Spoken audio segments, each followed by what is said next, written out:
C'est une fête du Canada dont se souviendra longtemps cette famille originaire de l'Inde, sa première en tant que citoyen canadien.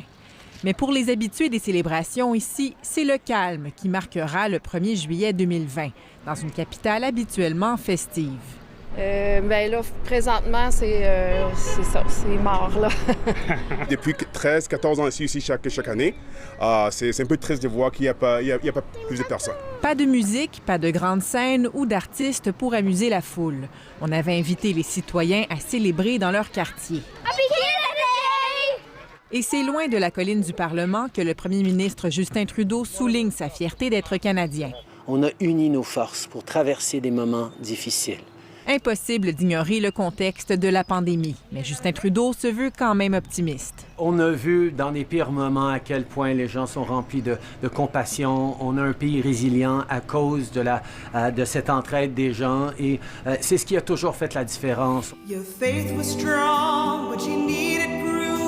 La gouverneure générale du Canada s'est adressée aux Canadiens dans une vidéo. Nous profitons de la fête du Canada pour célébrer qui nous sommes. Cette année, c'est un peu différent.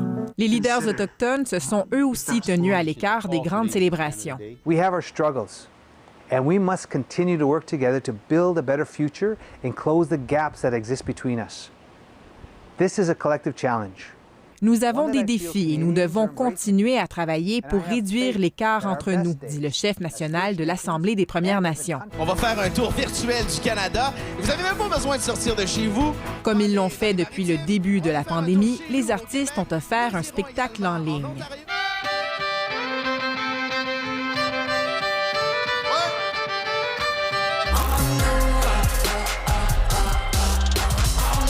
Des numéros variés, des artistes de toutes origines pour célébrer la culture d'un océan à l'autre.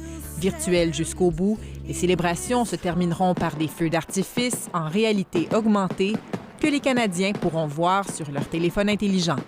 Ici Juliane Lapointe, Radio-Canada, Ottawa.